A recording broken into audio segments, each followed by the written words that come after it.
Welcome to Within, this contemplative edition of the Leader's Way podcast. I think for many of us, we can date our lives in terms of before and after a certain event or a certain experience or a certain movie or television show. And I know for me, I can date my life into before and after The Office. And, so much of the humor in my family and the humor I've shared with the kids has revolved around illusions and impressions of various moments from The Office. And I think many of us have been really delighted to discover that Rainn Wilson, who plays the wonderful Dwight Schrute on The Office, a wonderful beet farmer, has a very deep faith and a very deep spiritual life that he's been, quite public about and has written about in his terrific book, Soul Boom. If you haven't read it, I'd highly recommend it. And one of the blessings of the Leader's Way podcast is occasionally folks reach out to share wonderful new work in the world. And Rainn Wilson's writing partner and longtime collaborator professionally, Shabnam Mogharabi, has joined us, and she has written a really beautiful workbook as a kind of companion to Rainn Wilson's Soul Boom book. And so this Soul Boom workbook is what we'll be exploring today. And it's profoundly practical, especially if you're new to the spiritual life. This is a really beautiful, gentle way into a variety of spiritual practices, a workbook that includes art prompts and journal prompts and various exercises. And it's spacious and gentle while also not sacrificing real depth as well. And Shabnam is a person of deep faith, is a professional in the media industry and has worked as a journalist. And so she brings a tremendous, honest, and yet really hopeful perspective to the spiritual life. So I hope you'll enjoy this. There's some references to The Office and to Rainn Wilson, which some of you might appreciate. Let me tell you a little bit about Shabnam. She's an accomplished entertainment executive and entrepreneur with more than 20 years of experience leading media companies in strategy, growth, culture, and content. She's a lifelong student of positive psychology. And with actor Rainn Wilson, Shabnam co-founded the inspiring mission-driven studio SoulPancake, which she ran as CEO for nearly a decade before a successful exit to a film studio participant. Under her leadership, SoulPancake amassed over 1 billion video views and claimed 12 million or more social media fans. It was in espousing the values of SoulPancake, the importance of joy and hope and purpose and gratitude, that Shabnam found a calling as a public speaker. And today, while she professionally advises early-stage media and entertainment companies on their strategy, she finds personal fulfillment by sharing her uplifting, vulnerable message on how to harness the power of joy at dozens of conferences each year. She's a person of deep faith commitments, and I hope you'll learn a lot and enjoy this conversation as much as I did.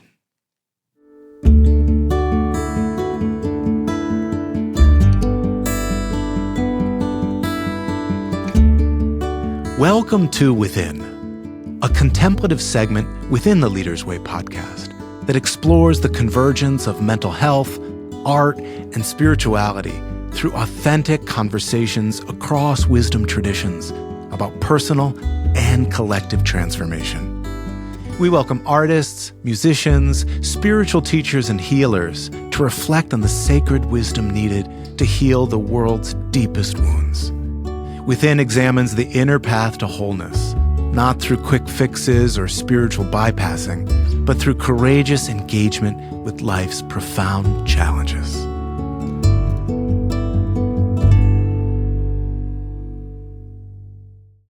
Shabnam, welcome to the Leader's Way podcast. We are so thankful that you're here. Thank you for having me, Brandon. Oh, I've been looking forward to this conversation for so long. And I wonder if we can just start out by your sharing your journey. Part of the blessing of my life has been to receive people's stories. I love to hear about how the divine has sort of moved and shaped people's lives, moving them from one place, often to really unexpected different places. Can I hear you tell a little bit of your story? Yeah, absolutely.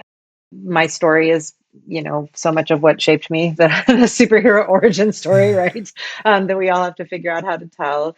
I think my true roots are in being the eldest daughter of immigrants. I think Mm. so much of that has shaped who I am and my worldview. My parents are refugees from Iran who came after the revolution in 79. And then me and my three sisters were all born here. And as a result, immigration and women's education are big issues for me and issues I care about. But also, I think having immigrant parents and being the oldest daughter of those immigrant parents really shaped my personality and who I am, how I move through the world. I get things done. I do them efficiently and quickly. I'm ambitious. I'm the problem solver of the family, and in most of my areas of life, I'm the doer. But my life and my career has mostly been shaped by wanting to tell stories.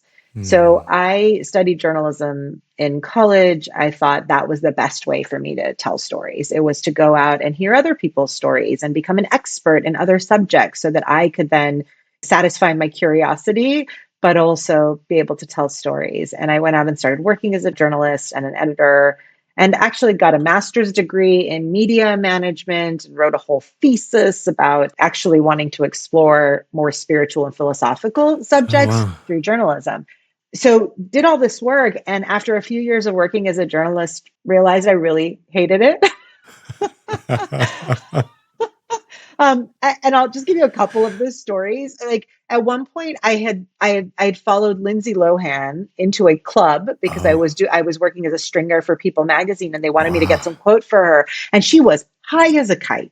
And I Yeah. followed her into this club, into a bathroom, and I was like, what am I doing? I'm like trying to interview this poor girl who's clearly suffering, and Uh, this doesn't feel right. And I ended up telling my editor she never showed up, but I was just like, I couldn't do it. And then I won a big award for a story I wrote about why minority kids, Black and brown kids, have such high rates of drowning. They drown at 4 to 7 times the rate of white kids. right. And so I won this huge award, and it got all these accolades. It was picked up by the New York Times. And yet I won this award while speaking to moms who had lost their children, the most horrific thing that can happen to them at the lowest moment of their life. And I'm interviewing them and then winning an award for it. And just my brain couldn't reconcile these things. I was just like, this Mm. doesn't feel fulfilling in the way I wanted it to feel. Like, this doesn't feel like the kind of work that I wanted to do or the stories that I wanted to tell. And at the time, my late 20s, 2008, 2009, there was a massive recession happening. I was laying people off at the magazine that I was working at. And simultaneously, I was in my personal life calling off an engagement with an very unhealthy relationship, calling off engagement. So my professional life, I was really challenged with what I was doing, and on my personal life was struggling. And it was at that moment that I heard this actor on the radio who was on a show I didn't watch, Rainn Wilson, who played Dwight Schrute on The Office. He was doing this NPR interview, and he was talking about all the things that interest him outside of being the character of Dwight. And I remember very viscerally being in Washington, D.C. I was driving down Connecticut Boulevard listening to this NPR interview, and he starts talking about how he really cares about philosophical and spiritual topics. And he wants to create a website, a media company that can explore these ideas. And I very viscerally was like, oh my God, Rainn Wilson stole my master's thesis. And like, this was what I wrote my master's thesis about. And what the heck? And so, long story short, it was a pivotal moment for me. I ended up reaching out to everyone I knew in Los Angeles and got connected to Rainn through a crazy roundabout way. Fast forward, we ended up building this business together called SoulPancake. And SoulPancake's mission was to create light on the internet and to be a source of light, to remind us as human beings that we are more connected and more alike than we are different. And we wanted to tell those kinds of stories. And it was a failure at the beginning, but then eventually it became wildly successful. We got 1 billion video views, made tons Oh of my gosh. content, and it was the types of stories I was craving to tell. And I think that was the hardest part, is I really wrestled in my 20s with like, I've chosen this career of telling stories because I've always wanted to tell stories. I love telling stories and I love hearing people's stories.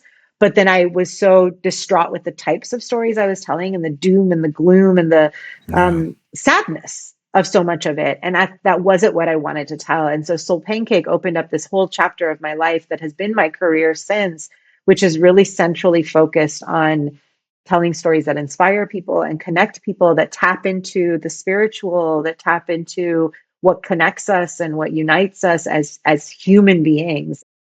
I think this theme, whenever I behold someone telling their story, that this theme, which is just perennial, is the surprise that folks encounter when one dream inevitably dies or morphs into something else. And part of, I think, all of our stories is the evolution. I mean, so many spiritual leaders listen, to the podcast, and I think they'll hear their own story in your story. We start out in one place, and then the Spirit moves us somewhere else, leverages all the gifts. I think so many of our spiritual leaders would recognize in themselves the kind of eldest sister energy, even if they're not eldest sisters, the fixing, impulse that, eventually, it has to be tamed in some way, right?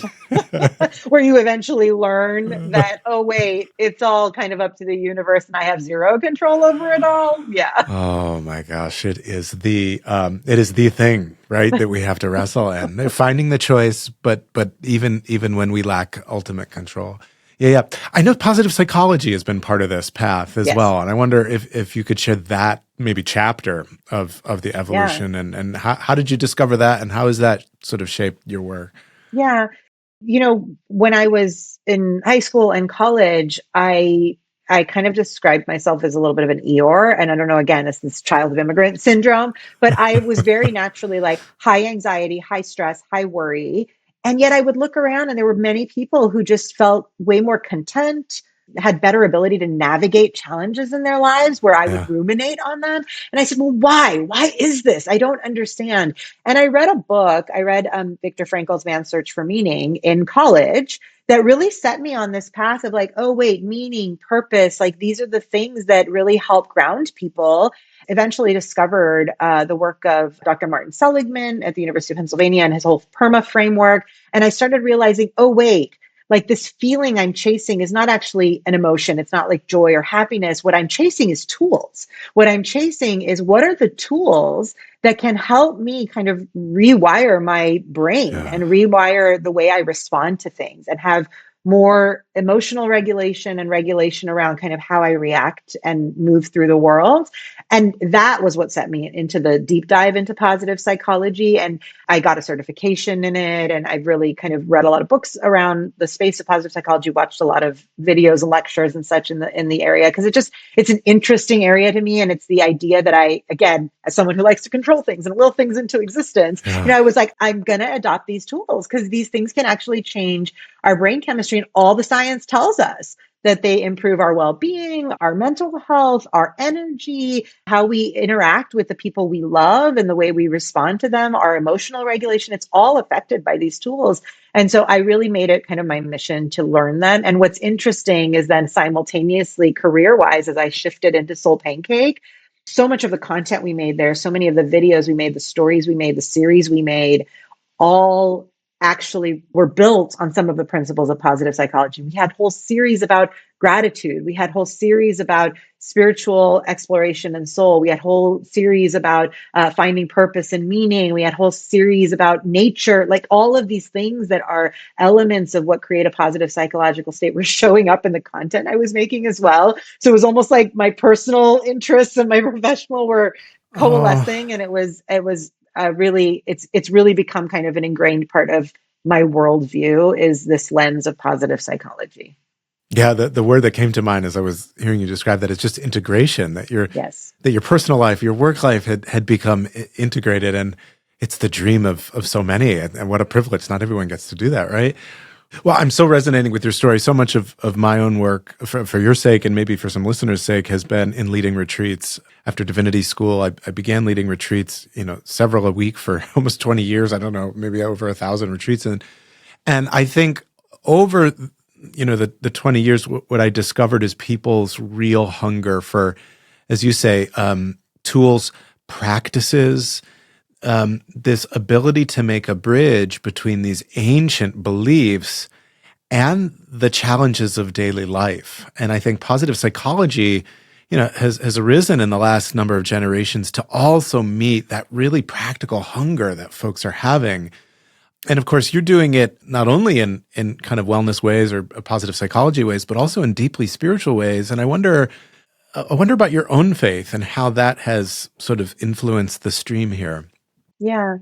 So I grew up a Baha'i. I am a member of the Baha'i faith, and my parents are refugees from Iran because of the persecution of Baha'is in Iran. So my grandfather, my paternal grandfather, was a member of a Baha'i group that was meeting. 11 of them were having a meeting, and a group of guards rushed in or handcuffed them, blindfolded them, put them in the back of a truck, and they were never seen again. Wow.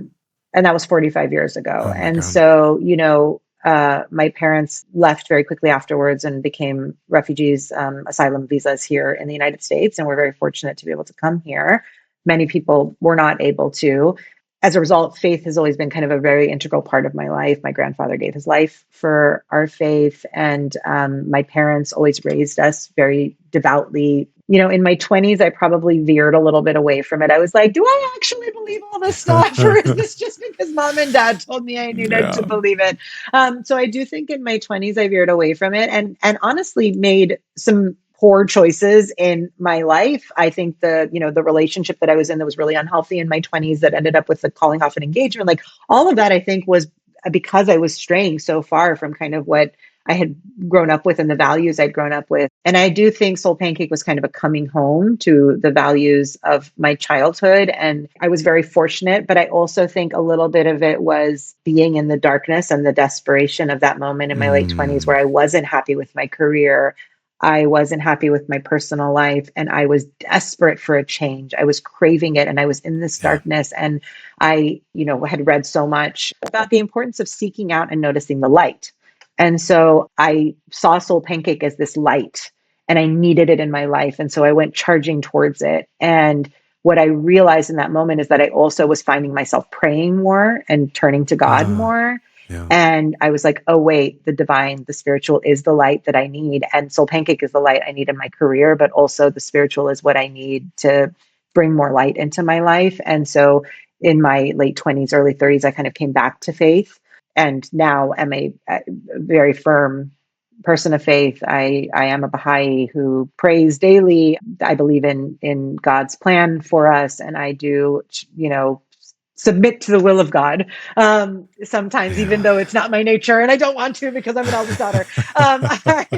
It has been, my life's challenge is to embrace and accept that sometimes there are paths and forces at work in our lives that have a deeper and more profound meaning than we can imagine.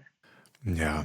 Oh, the eldest daughters out there have a certain kind of struggle around questions of surrender and trust and control and wanting a plan and wanting everything defined. Oh my gosh. Like I said, when you said, what's your origin story, your journey, I was like, we got to start with the eldest daughter of immigrants because it all originates there.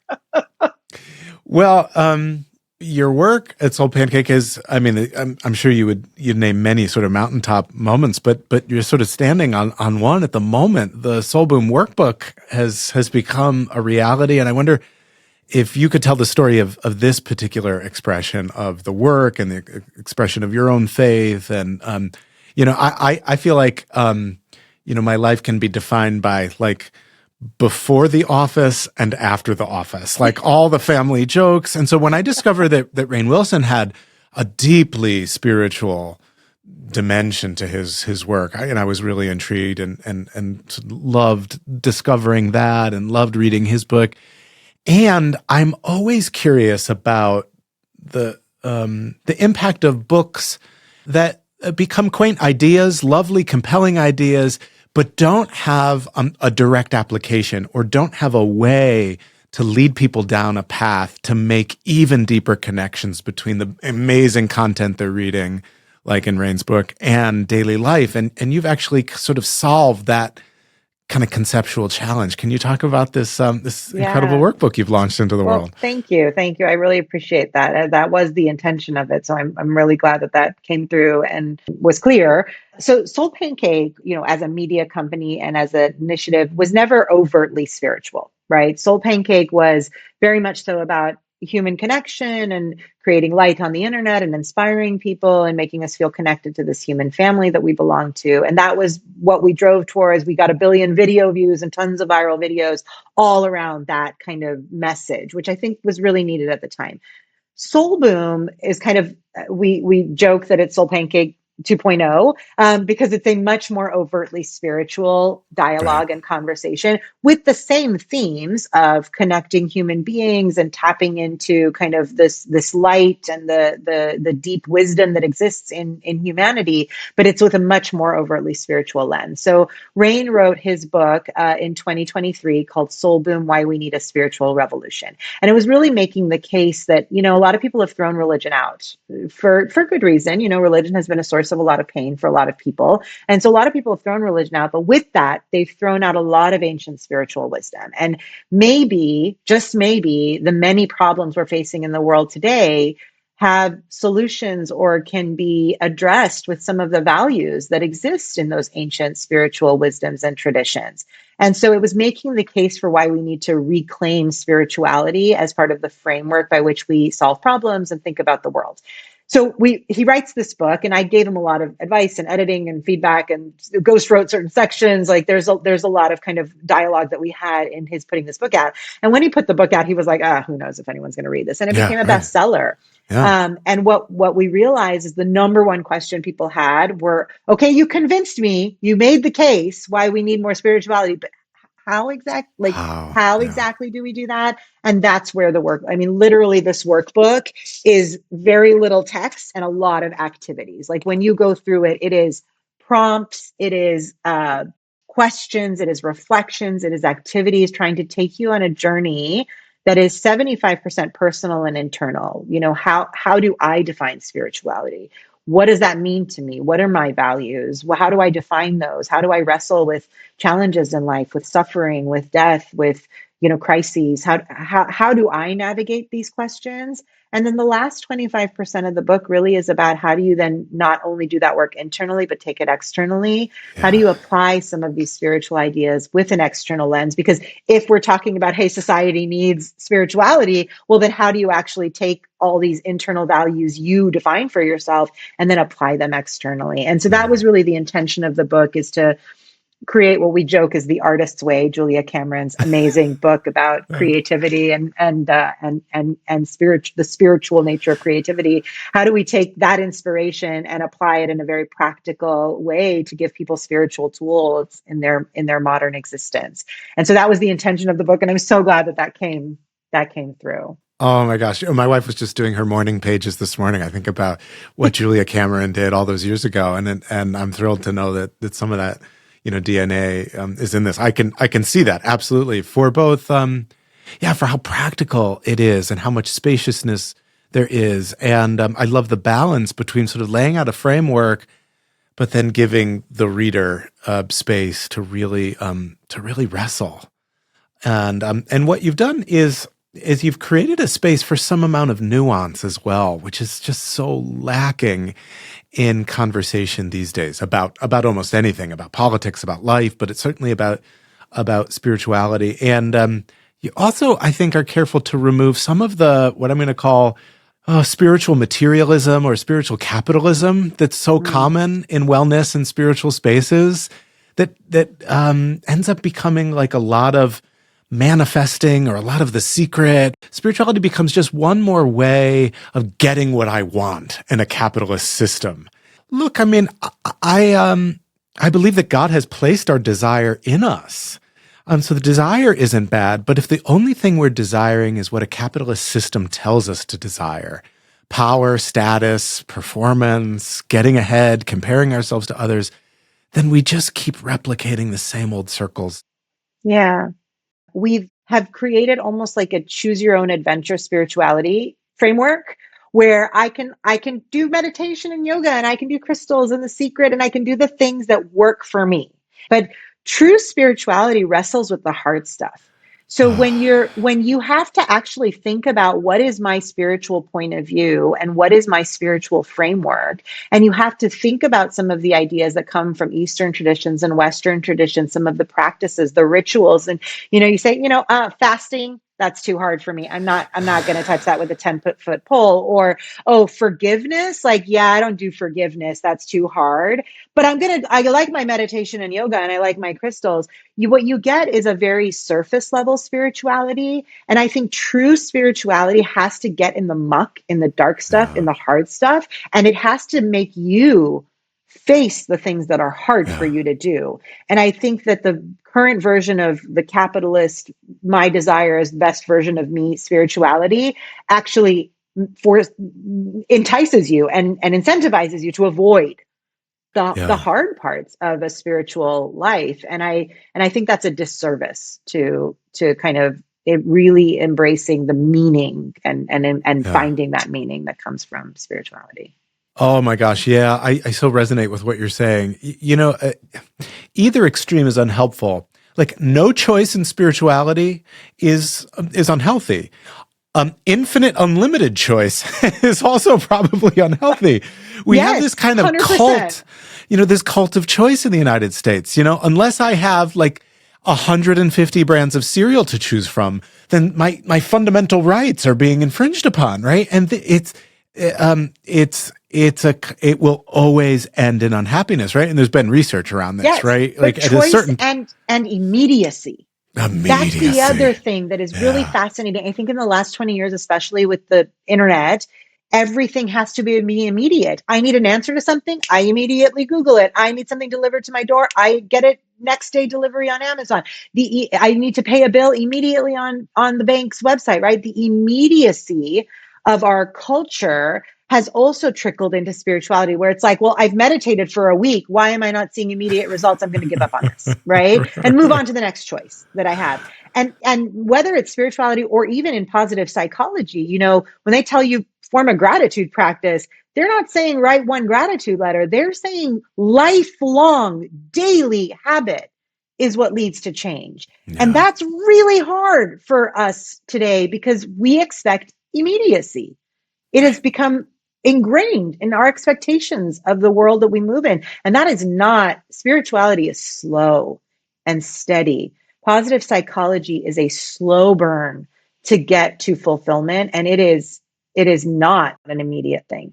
Yeah. Oh, thank you for naming that. In fact, it's my word for 2026 is slow. So I love that you're mentioning this. That's right. Everything in our culture encourages us to move fast. And I'm reminding myself that even in those moments that do require some speed, right? There's some things in life that need to happen quickly, that I can move through those rapid moments better, more gracefully, more wholeheartedly, with more integrity when I've practiced going slowly first, right? So fast requires slowness. And I'm giving myself the year to move more slowly. We'll check in 6 months. We'll see. That's beautiful. My word for 2026 is gentle. I've got little kids. I have a 5-year-old and a 2-year-old. And what I'm realizing is like, I'm moving so quickly with them sometimes, maybe it's the speed and the slowness, but like I'm moving so quickly with them sometimes that I'm like, okay, we got to brush our teeth and get the shoes on and get out to school. Right. And it's just all very quick. And I'm not being as gentle with them as I want to be. And I just want to be gentle with their hearts. And that's my word for this year. Yeah. Oh, that's so sweet. Yeah. And speed is relative too. So like what might be a normal pace for you will be experienced as speed to the kids, right? Or to someone else, right? Who's maybe learning a task and that you've done 1,000 times, right? So that's where Very sort of empathy and self-awareness comes in. If you're enjoying the Leaders Way podcast, you might like to join us in person as a Leaders Way Fellow. The Leaders Way at Yale is a certificate program exploring spiritual innovation for faith leaders. The Leaders Way at Yale combines the best of divinity school, retreat, and pilgrimage. Fellows meet in person at Yale for a week over the summer, then continue their learnings and mentor groups online. You can also take an online course or workshop with us here at Yale. Our learning space for faith leaders is hopeful, practical, and imaginative. Learn more on our website at berkeleydivinity.yale.edu. Clergy and leaders from every country, denomination, and seminary background are warmly welcome to join us for all of our programs. Now, back to the show. I wonder, like, as you look at the workbook, and I was just refreshing my my experience of it before we talked, I was like, oh my God, this part's so good. Oh, this part. Oh, I wonder if this is an unfair question. It's like asking about your favorite, child or something, but do you have a favorite corner of the workbook where you go like, oh, that's got a little glimmer to it? Like, I said exactly what I mean in that particular spot. Yeah. It is a really hard question because I'm really proud of the workbook and how it turned out and so many pockets of it. One of the things that I'm really proud of is that the structure and the flow worked. We really struggled with the last quarter of the book and figuring out how to really take all this internal spiritual work and apply it externally. And what we ultimately landed on was this idea that it really falls into two buckets. It's community and service mindset, right? Like those are the two ways that a spiritual identity and life really shows up externally. And we really have some strong practices that kind of take you through that internal to external journey. So I'm really proud of the structure of the book. The second thing I'll say, though, is that I'm really proud of some of the non-writing, non-drawing activities. So a lot of those were my brainchilds, my brainchildren. Rainn very much so was like, oh, a lot of writing prompts. And I was like, a lot of people have a hard time writing. A lot of people look at a blank page and don't even know where to start. We've got to give the people who are not the writers avenues into this book. And so one of the things I'm really proud of is that we have activities that are really accessible to anyone with any kind of brain. We've got drawing activities, but we've also got activities like, write the soundtrack of your life, name songs that identify moments in your life and build a soundtrack for your life for the people who are drawn to music. We have one activity where we take the, classic board game, the game of life. The Milton Bradley game where your goal is to become a millionaire and retire, right? We're like, okay, let's redefine that. Let's assume there's an afterlife and create the game of afterlife. Like, what are the game points that you would create to get to whatever version of afterlife you've defined for yourself in this book? What are the qualities, the virtues, the values, et cetera, the skills that you need to build along the way and amass to get to that retirement? And, that's a fun little game board that people can fill in. We have an ofrenda of influence. So taking this beautiful Hispanic tradition of the ofrenda that you use to remember all of the past generations, the deceased, the souls and spirits that shaped your family, and taking that and applying it to the people who have influenced you, because no one does anything alone. And so really thinking about who are the people who shaped your values when you were young, who are the people who have supported your career, who have given you opportunities, and really identifying those groups of people. So really thinking about activities that aren't just writing or drawing, but really unlock creative parts of the brain in exploring our spiritual identity. And so I'm really proud of those activities as well. Well, I mean, it's the first thing I look at, as many people do when they begin to digest a book or a workbook like this, is the structure. And I love that you've put smack dab in the middle of it, digging deep, in which we wrestle with the hard stuff. You put hard things right at the middle, right in between the inner work, which is where you started, and societal questions, which is a natural place to end. And I love that you sort of hit that head on. Was that obvious, an obvious way to do it from the outset? And how did you come to that structure? It was a little bit obvious because the hard stuff is the trough, right? Yeah. And so we wanted to take people on a journey where they start on a high and end on a high. But that is a very large part of being human, is that we all suffer. We all wrestle with death. We all have crises in our life. We deal with anxiety and mental health challenges. Like, there's a lot of hard parts of life, whether that's health, whether that is career, whether that is struggling with identity or with family members, even with your faith. There's struggle. And so we didn't want to avoid struggle, but we also didn't want it to both set the tone and be the ending note. So we knew it had to go in the middle. The lead into it was really challenging because we were like, okay, we're talking about the meaning of life. We're talking about, values. We're talking about the soul. We're talking about, what brings us joy. Like we're talking about all these big, profound, beautiful, uplifting things, but then we got to Yeah. like smack you with the suffering. Yeah.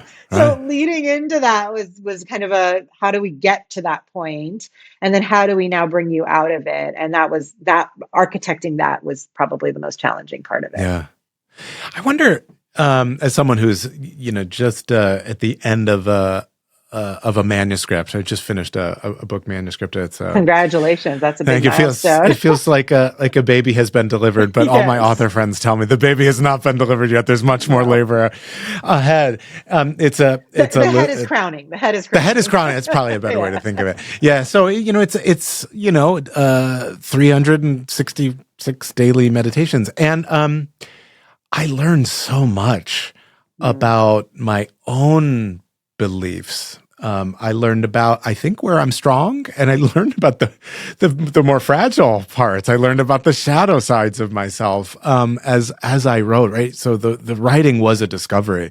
I wonder for you, what was the discovery? What did you learn about yourself or about your faith over the course of the writing journey? Yeah. Um, it's really fascinating. The things that I was drawn to write about are the things that I was strong in, right? So I really wanted to write about the power of prayer. I really wanted to write about, Mm, the meaning of life and where to find those sources. I really wanted to write about service. These are things that are very important in my life and that really center in my life. Rainn wanted to write about meditation, which I wildly struggle with. He really wanted to write about, death. And I was like, I struggle with the conversations around death. So mm, all the things that I struggled with, he wanted to write about, and all the things that he struggles with, I that's wanted to great. write about. So it was actually a really good balance in the creative collaboration. And one of the things that I really learned about myself when I was going through this process is that I think I am very deepened on kind of the interfaith, interreligious landscape.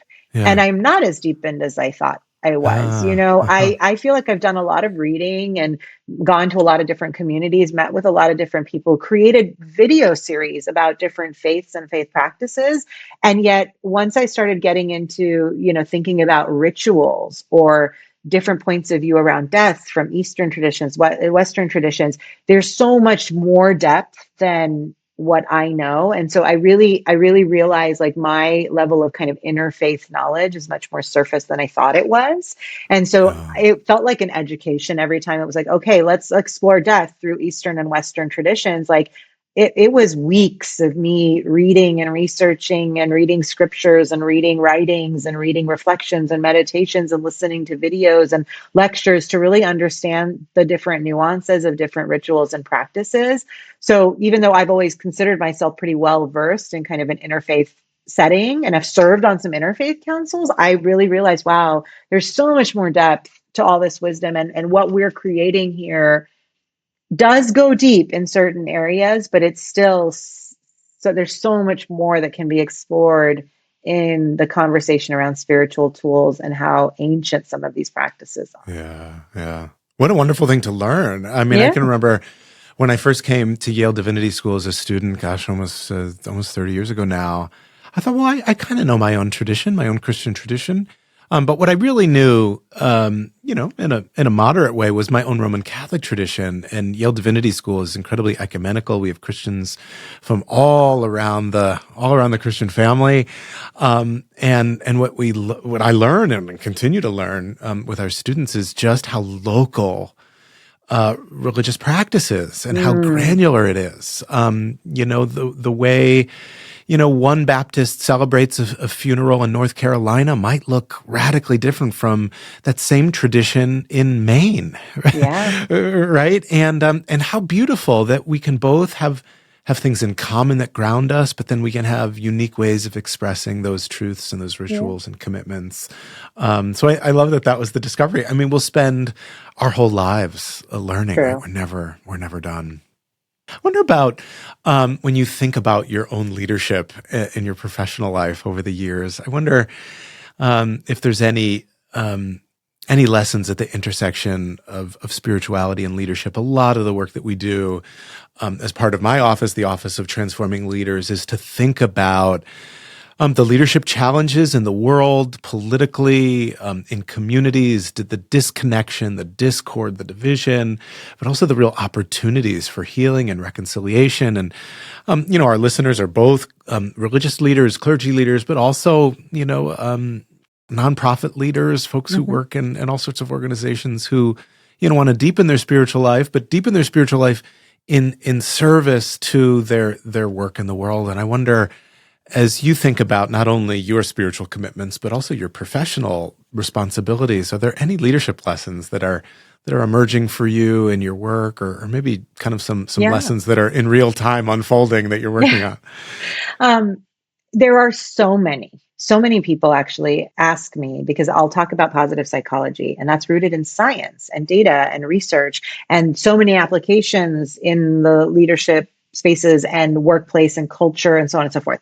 The minute you start talking about spirituality, people are like, yeah, that's cool for personal, but that doesn't apply in the workplace. And I'm like, no, actually it does. And let me tell you how. But I think some of the things that I have learned over time is, I think the best kinds of leaders are, servant leaders, the people who ask, how can I help? Especially as you move in your career from being a worker bee, a doer, to being a leader, and then being a leader of leaders, right? As you progress in your career, in your early days, you're like, okay, what is the work I'm doing? What are the achievements I'm getting? What are the milestones I'm hitting? And then as you start to progress as a leader, it's like, okay, wait, I have to yield responsibility to others. The buck may stop with me. It might be my mistake at the end, but they have to be able to do the work. They have to make their mistakes. They have to progress. They have to, lead other people. And so your view goes from being internal to external. And so I think that service, which is such a key part of so many spiritual and religious practices, right? Thinking about whether that's service to God, service to others, service to our neighbors. Service is such a key part of our spiritual life and well-being. It is also, I think, a vital element of a strong leader who can think, okay, how am I showing up to support, enable, and empower the people around me? There's so much wisdom in spirituality that can inform that. The second thing that I think is really important is that the best cultures that I've seen, both the ones that I've built, but also the ones that I've been part of as either a consultant or, working on teams that are external to my own work, is that the best teams and the best cultures have very, very strong values alignment.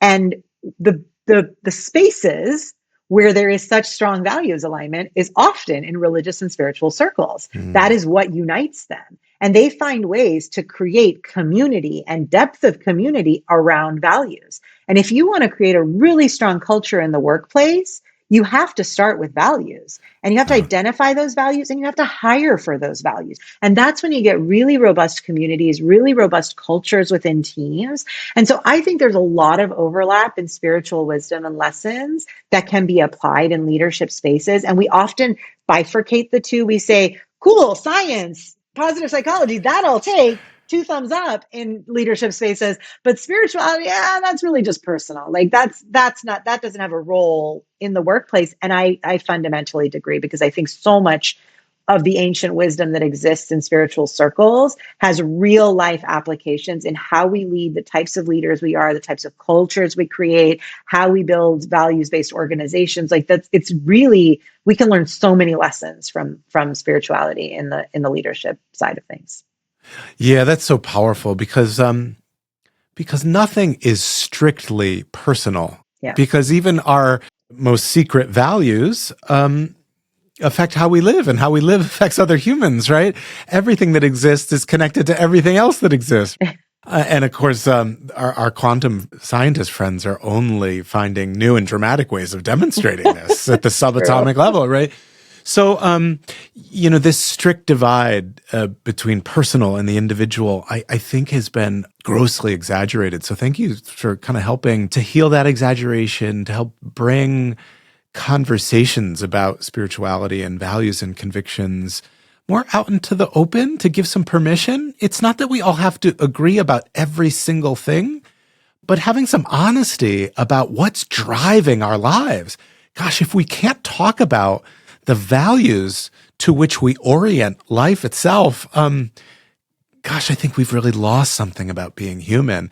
And I think we have to figure out how to do it together. Yes. Because this idea that spirituality is a private endeavor, I think will ultimately fall short and will leave us really feeling like we've missed a big, big piece of the puzzle. Yeah, and we're seeing, and I think we're seeing it right now. I do a lot of keynotes, give a lot of keynotes around joy and positive psychology. And, I always start the framework with saying that I think that there's kind of three new pandemics that we're facing in the world. And one of them is a crisis of meaning. I think we are sorely lacking in meaning in our lives. But the other one is isolation. We are the whole world is being manufactured to isolate us. We are you can get in an Uber and say, quiet ride, please. You can go to a hotel and check in without ever having talked to a person. And, the phone is its own isolating device, but every industry is actively working to isolate us. And I think that that's true in the spiritual and religious sense as well. If you don't belong to a church or an organized religious group, the spiritual potpourri that exists out there is very individual minded. It's get your calm app and do your meditations. It is read your spiritual book, your four agreements, write your gratitude. It's very individualized focused when it's not connected to organized religion or organized faith practices. So even the spirituality side of things, I think, is being manufactured to isolate us. And that's fundamentally, I think, against our human nature. We are meant to be collective creatures. We thrive in community. We need community. And I think truly anyone who's ever been successful knows it wasn't just them. They were not truly self-made. There was a whole team of people and a whole history of people that made them who they are and got them to where they are, and their successes are dependent on those shoulders lifting them up. And it's unfortunate that we are manufacturing a society that forces isolation in every aspect. Yeah, at the risk of sounding, totally ancient, walking down the street, it's amazing the number of folks who, have earpods in and are listening to music. And I appreciate listening to music and, from time to time when I'm walking around in public, but our eyes are down, right? Yes. And this interesting thing happened to me last week. I was in a cafe. It was closing time, as there were the only two of us in the cafe. And almost by accident, I looked up and I made eye contact with the other stranger who was in the cafe, and we smiled at each other. It was just the sweetest little thing. And about 10 minutes later, this woman, she must have been maybe 70 or so, she said, "Would you walk me across the street?" And so we walked out together, and I didn't even really know what that meant. I mean, I guess I'd heard stories of like Boy Scouts walking like old ladies across the street. Like I guess this is a thing. And I said, "Well, what is it that you actually mean?" And she took my hand and she held my hand and we walked across the street together. It was the sweetest thing. And someone noticed it and he said, "Oh my gosh, that was so kind of you to walk that old lady across the street." I said, "You don't understand. I felt like she was walking me across the street." Aww. Like she had done me the sweetest gift to just connect with someone in this world that says be private, head down, maintain your bubble. The bubble. And as you said beautifully, we weren't made for that all the time. I mean, a little of that will be important, but again, we've over-exaggerated that. What a sweet story and moment. And it's true. It's those little moments that sit with us and we remember because we had a connection with someone. Sometimes I tell my husband, I think my only job as a parent is to raise kids who can look someone in the eye, have a conversation with them and see the human, across from them. And I think I would feel successful if I raised little humans who did that. Oh my gosh. Amen. So beautifully said. Well, what do you have on the back burner that's maybe poised to be moved on the front burner these days? So yes, I have two documentaries actually that are in various stages of production. One documentary is a feature film called The Disappearance about my grandfather, actually. So he was taken 45 years ago in Iran, and it's a film about what happened to him and why, because we never actually found out what happened to him. But it's really actually about the trauma of what happened to our dads and us as kind of the next generation down. My cousin and I are making this film to really explore like what happens when something like this affects a family, and how does that trickle down, and how do you overcome that trauma and move forward with your life. And I think it'll have some resonance with people, especially right now in the United States, we're seeing people taken off the streets disappeared. And that's what happened to our grandfather 45 years ago. And so I'm really excited for that film and making that film. And the second documentary is actually with Rainn. And we're making a film called The Notorious God. We actually just closed on financing for it. So we'll start production on it in the summer.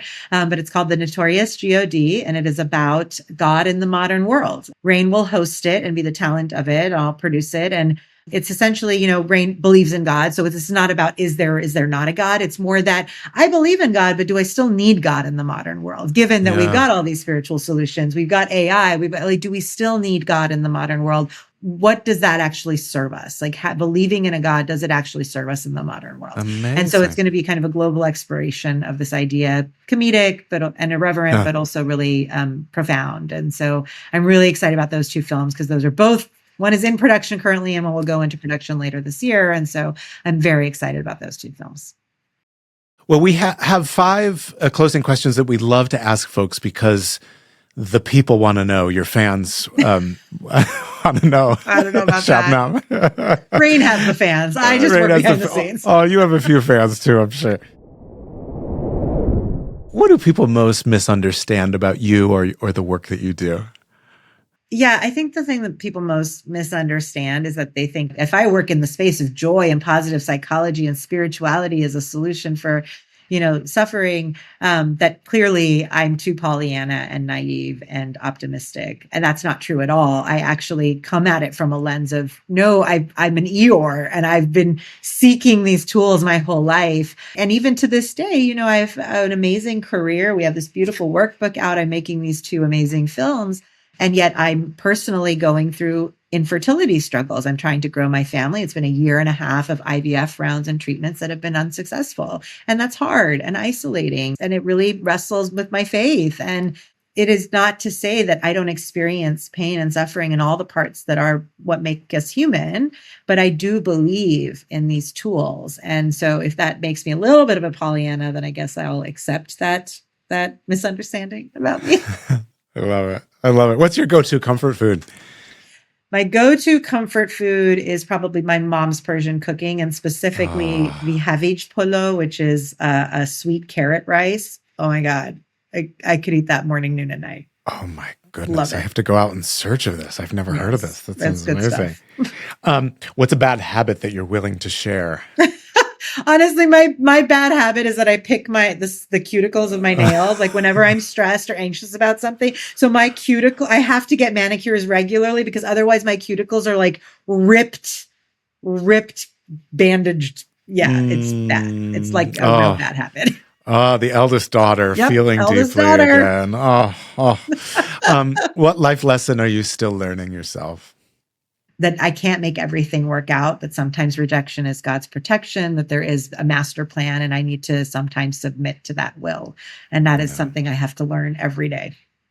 Over and over. And finally, our 5th question. What keeps you going when your inner critic tells you to stop? I'm an eldest daughter. That's not an option. No, I'm kidding. Yeah, we all have that inner critic voice. And honestly, what keeps me going is prayer. Prayer really is powerful for me. It's a really powerful practice for me. So prayer keeps me going and makes me feel grounded. And being in nature.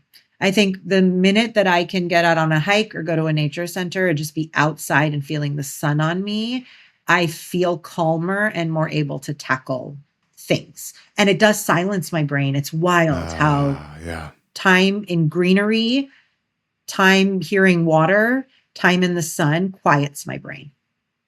Oh, so beautiful. I wonder if you've perhaps brought a quote or a poem or something to leave us with. I did. I thought you might have. Bring you a quote. I brought you I brought a quote and a poem, but I'm going to read you the poem actually, because Okay. I think that the poem is really beautiful.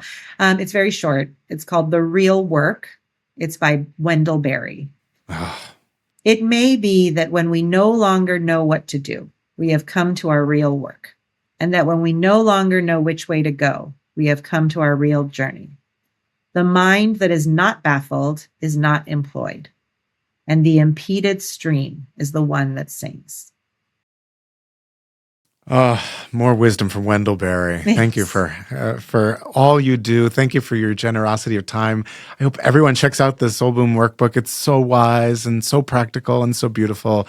Shabnam, thank you for your time, and come visit us at Yale sometime soon. I would love to come visit you at Yale. Thank you so much for having me, Brandon. This was a lovely conversation. Thank you for listening to Within, the contemplative segment of the Leader's Way podcast. We trust this conversation has provided nourishment for your own growing and healing. Until next time, may you find deep peace and courage in all you do.